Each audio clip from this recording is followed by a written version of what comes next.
One of the most lackluster gaming generations ever is starting to get that much worse. We're in one of the most stupid times in video games, compiled with all kinds of other factors like bad economics, etc., and the fun hits keep coming. Today we're going to talk about Sony and all of its hubris, and how if you like video games at all, whether you're a fanboy of a particular platform or not, how every single one of you should not be happy about this. My perspective and more here in the LZ.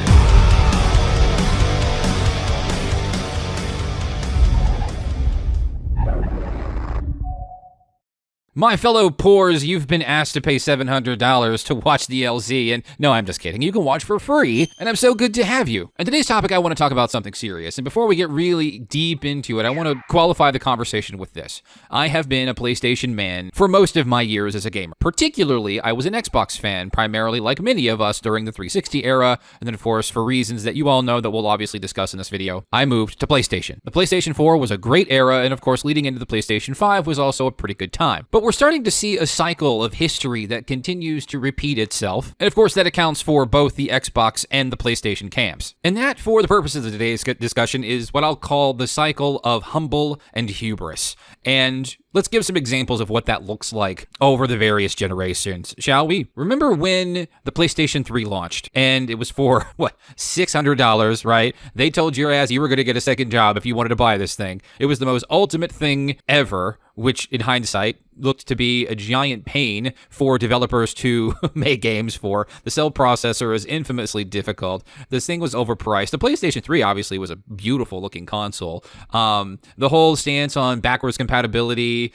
and it not being in all of the units, it was just, the whole thing was a mess. And this was when the big conversations around PS3 exclusives and third parties moving over to the Xbox 360. The 360 was a cheaper console. Of course, the 360 had its own mess in regards to the massive scandal that was the Red Ring of Death. I had 4 Xbox consoles during that era. But you can all see kind of the ebbs and flows about what happens in those eras, right? Xbox was clearly the king then, when PlayStation was kind of at its own mercy, right? Which is very weird because the PlayStation 2 was, I think, still one of the highest selling consoles, if not the highest selling console of all time. And you kind of get where I'm going with this, right? So next, we get into the next era, right? Xbox, so high on itself, came the reveal of the Xbox One, and it was universally trashed as one of the most epically terrible moments in video gaming history. So much so that if you remember all of those executives that were captains of that Xbox ship back then, an overwhelming majority of them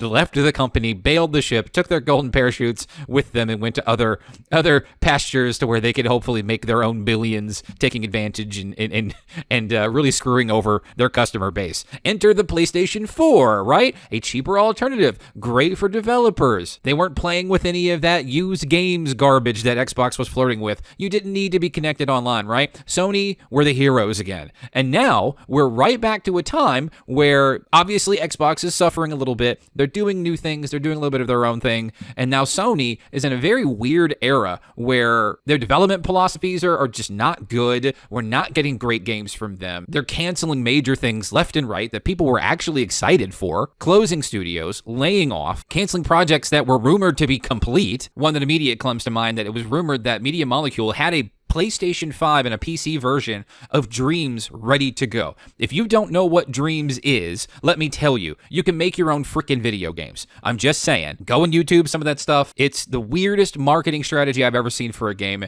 I hate that Dreams didn't make a bigger splash than it did because it absolutely deserves it. But the biggest thing is I'm very confused about Sony right now. But the people who should absolutely be confused about Sony right now is Sony, because they're clearly out of their mind. Even just in the last couple of weeks, news has been so bad for PlayStation that it's just, you can't help but just put up red flags and red lights and sirens and whatever else, because the stories have been absolutely off the wall. The first one, right away, that I can think of is Concord, right? Concord was a big one. Now, this was just after they canceled however many projects, one of them being The Last of Us multiplayer. I forget the name right off. Factions, I think they were trying to call that. But it just wasn't coming together. Hey, let's focus on some stuff that we do great. Maybe another remaster of a game, or another remake or remaster. I don't know. It's weird how they're framing this. If a game that you play just a handful handful of years ago, canceling all of these projects, but yet they will dump hundreds of millions of dollars over 8 years for Concord, and it survived 2 weeks. Barely any marketing. Tell me honestly in the comments,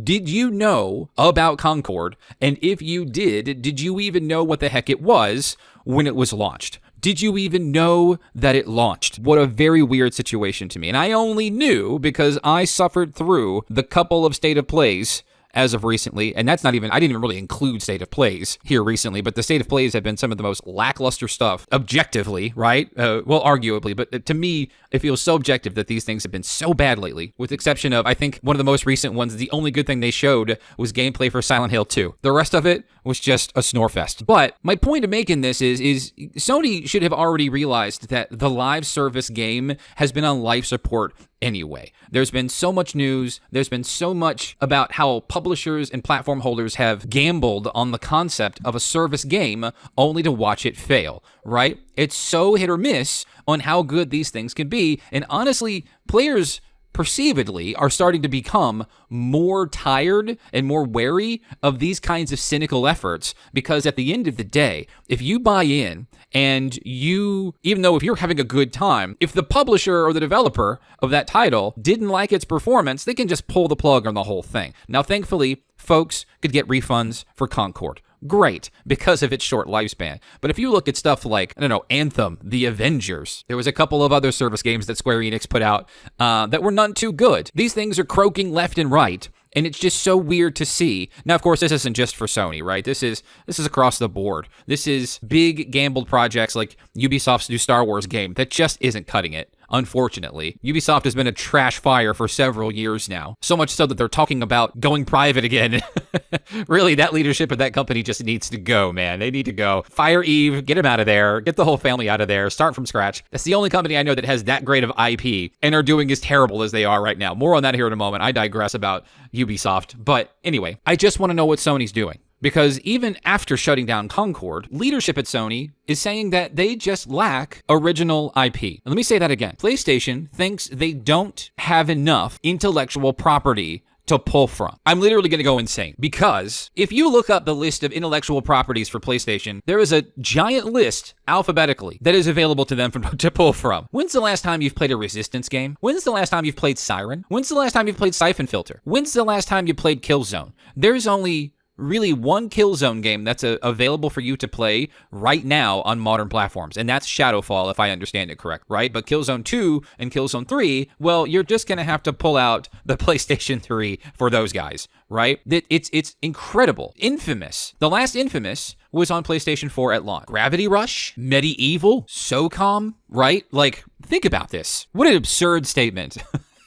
And even worse, a lot of the IPs that I just mentioned have existed on previous consoles. Many of them you can't access anymore unless you have the PlayStation 3, for example, right? Siren was a big one. There's 2 Siren games, if I remember correctly. There was the original one, and then there was one on PlayStation 3 that was more of a, they could call it Blood Curse, that was kind of like an episodic thing.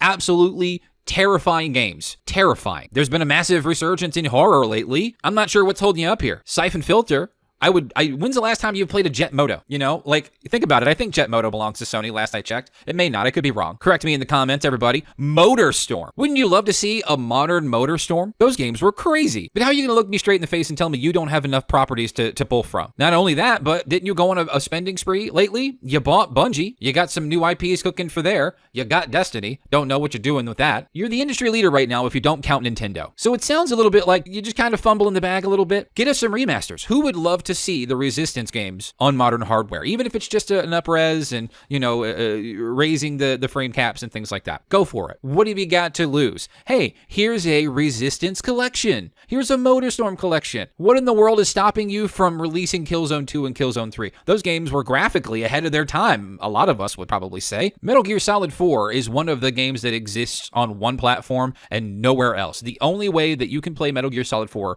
right now is, 1, through PlayStation 3, of course. 2, if you want to play cloud gaming, which I don't want to touch with a 10-foot pole, and I have fiber internet. Can't deal with the latency, can't deal with all that. It's just too much. Now, of course, Konami is hinting at bringing it with the next Metal Gear collection, but it would make me wonder, okay, why haven't we talked about that? How long have we been begging for Bloodborne? It's right there. And I'm pretty sure that your fan base would absolutely even just take an up-res and a frame cap raise. Like, maybe you don't even really have to do that much to it. It's probably fine. But even Miyazaki himself has said, hey, let's do it. He'd love to do it. He'd love to revisit the franchise again. It's crazy to me that we're having this conversation. And for some reason, even though during the same console generation where Sony directly funded a remake, essentially, it's not even really a remaster, it's more of a remake. And I loved it. Demon Souls. Never got to play Demon Souls back in the PS3 era. Wasn't thinking about it. Dark Souls was my first Souls game, and I've been hooked ever since. But Demon Souls was a phenomenal experience, and it was great on the PlayStation 5. Absolutely fantastic. So you don't even have to do that. Just give me Bloodborne that is playable on a modern platform that takes care of at least some of the basic bells and whistles. Bloodborne is still the best game of the PlayStation 4 generation, in my opinion. And it doesn't even stop there. You know, before I get to my main complaint, and obviously you probably know what it is because it's the most recent news, but PlayStation has been so slow to accept kind of where not only the industry is headed, but what people are wanting from them, right? Exit Twitter. Twitter's not real life. Twitter fanboy wars are Twitter fanboy wars. But even though I'm not an Xbox main right now, I think what they're doing is fantastic when it comes to making their franchises available on other platforms, even competing ones. That's fantastic. If you don't agree with that, then you're just a simple fanboy who should have left that shit in 2006. It's no good to you or me or us or this industry. Let it go, right? The fact that games cost so much more, and even Sean Layden said this, it's not viable anymore to put your game on just one platform anymore because of simply how much it costs, how much it is to maintain. It's simple science, right? Now, I understand that Sony is they're kind of dipping their toes in the water, right? There's a Horizon game going to, it's a Lego game, I believe, to the Nintendo Switch. That's great. But do you remember when it was so hard to get Jim Ryan to even do just the basic things that everybody was demanding that he do? Remember when crossplay was a controversy for PlayStation, right? It kind of devalues the PlayStation brand or something like that. It's just part of the hubris era that we're seeing Sony in. And it frustrates me because I like Sony. I like PlayStation. I want them to succeed, but I also want them to be reasonable. I want them to stop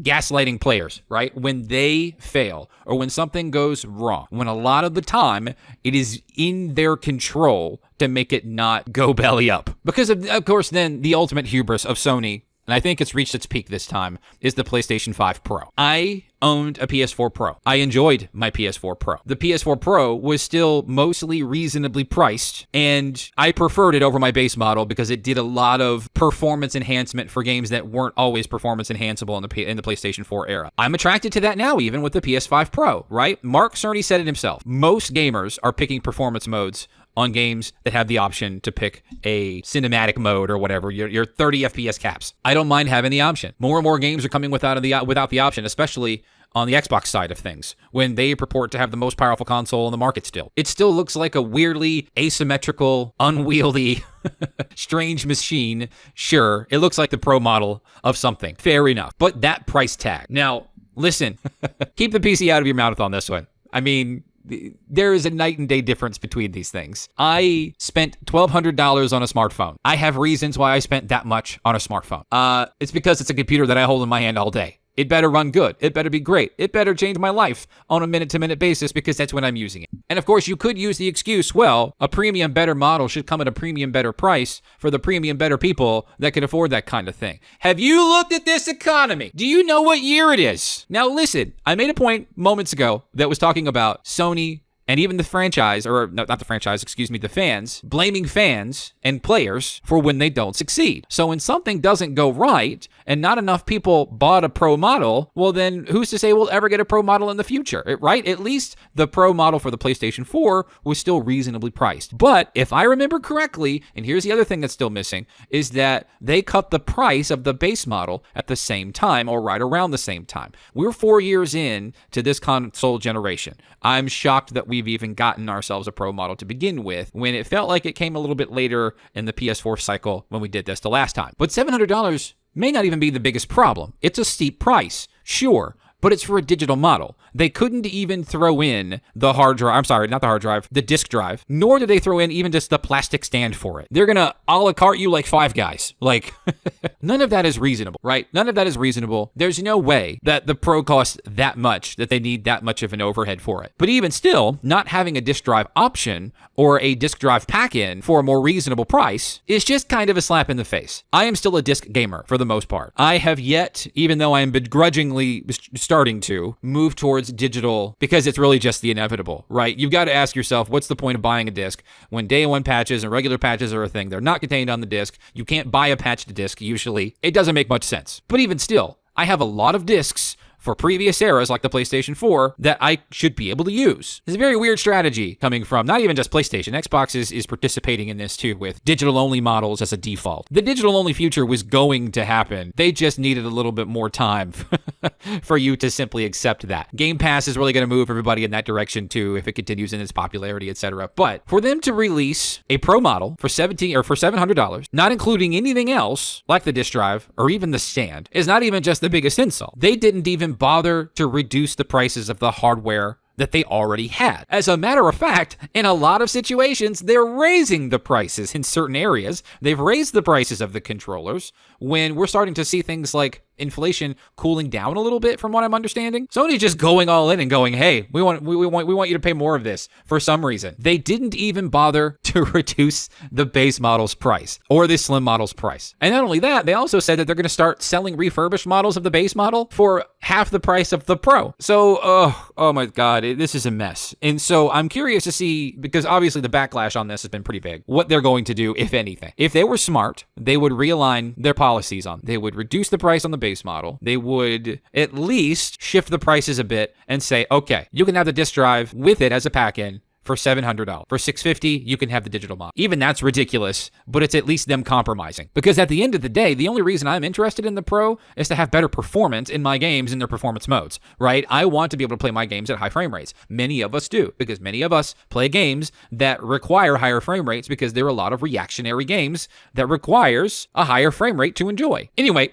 I'm done with my rant. I'm really hoping that Sony kind of learns from this, because right now it's still strange to me that they would do this on the eve of the reveal of the Nintendo Switch 2, for one, and then two, placing Xbox in a position where they could counter and do something better. I was saying this right after the reveal on Twitter. I was saying Phil Spencer could do the funniest thing right now. He could reveal the Series X Pro or whatever. He could drop the price of the base models to be more competitive and better competitive than Sony, because Xbox has been dropping bombs lately. The last showcase that they had is, to me, arguably the best showing for Xbox in a very long time. And remember, I'm not an Xbox main. I don't have an Xbox. I sold my Series X because I'm poor and I needed the money and I wasn't using it. And I have a PC, or a pretty good gaming laptop anyway. But this is the culmination of the hubris that's bothering me right now. What are your thoughts on all of Sony's tomfoolery? Please put them in the comments below. I appreciate you all hanging out to listen to my podcast style rant. And if you'd like to have more of this in the future,